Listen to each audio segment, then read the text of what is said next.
दोस्तों नमस्कार, आप सभी का स्वागत है। आज की जो सच्ची घटना है वो ऐसी बदनसीब लड़की की है जिसका जन्म होता है बहुत गरीब परिवार में, लेकिन दिखने में बहुत खूबसूरत।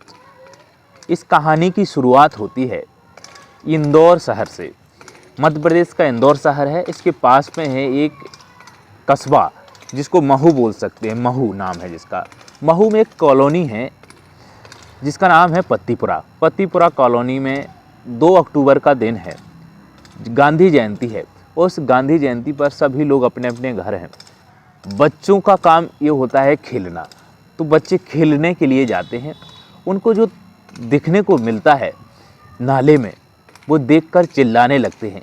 जैसे ही चिल्लाते हैं तो सारे लोग वहाँ पर इकट्ठा हो जाते हैं, और इकट्ठा होते हैं तो कुछ लोग पुलिस वालों को फ़ोन कर देते हैं, पुलिस वालों को बुलाते हैं।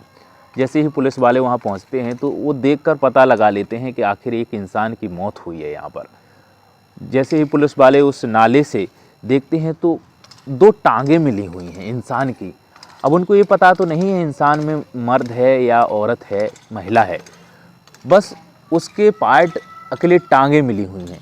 इसके आधार पर पुलिस पूरी जांच भी नहीं कर सकती है, लेकिन अज्ञात जिसने भी ये हत्या की है उनके प्रति धाराओं के तहत जारी मुकदमा कर दिया है।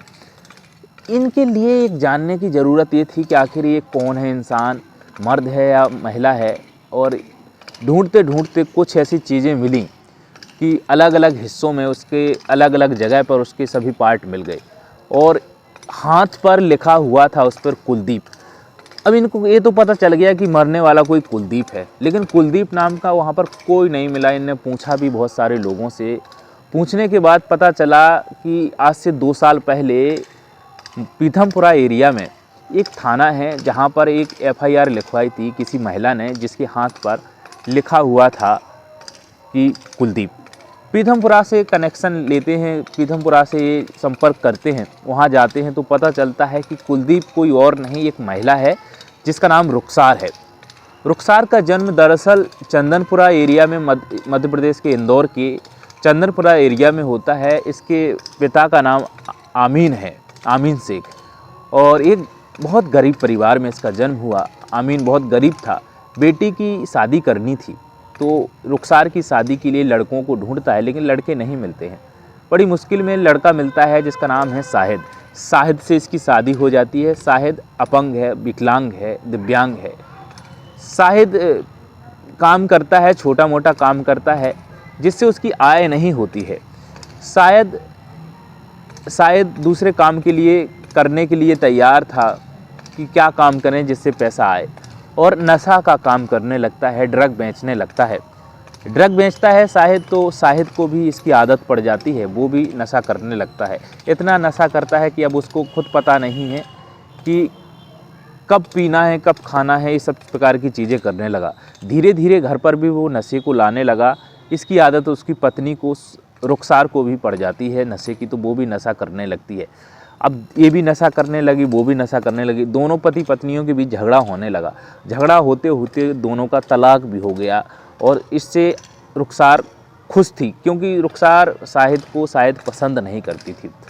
उसने अलग कमरा लेकर के वहीं पत्तीपुरा एरिया में, इलाके में अलग कमरा ले लिया। अब वो भी उसी नशे का बिजनेस करने लगी, नशे को बेचने लगी। वो नशा करती भी थी। वो लोग वहाँ पर आते थे, नशा खरीदते थे।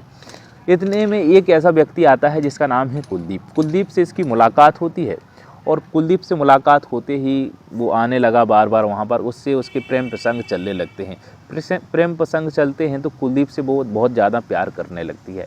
अब परेशानी इस बात की है कि ये प्यार तो करने लगी है, लेकिन कुलदीप और रुखसार को पुलिस ने एक बार छापा मारा, तो कुलदीप और रुखसार को पुलिस थाने ले गई। इसके बाद जेल भेज दिया गया। दोनों को जेल हो गई। जेल होने के बाद कुछ समय बाद रुखसार तो बेल पर बाहर आ गई। इसके बाद कुलदीप आया तो जेल से जब बाहर आया तो फिर इसके बाद कुलदीप का पता ही नहीं चला कि कुलदीप कहाँ गया। अब रुखसार अकेली रहने लगी। फिर शाहिद को पता चला कि रुखसार जेल से आ गई है, तो शाहिद बोलता है मेरे साथ चलो। तो वो बोलती है कि अब मैं तुम्हारे साथ तो नहीं रहूँगी, यदि आपको अपनी प्यास बुझानी है, यदि आपको जो कुछ भी चीज़ें करनी है वो कर सकते हैं, लेकिन मेरे को घर नहीं ले जा सकते। इसी के लिए वो लेने आया था शायद। तो अब उसने इसके लिए हाँ बोल दी कि भाई चलो ठीक है, कि शायद इससे खुश हो गया कि चलो ठीक है कि ये तैयार तो है।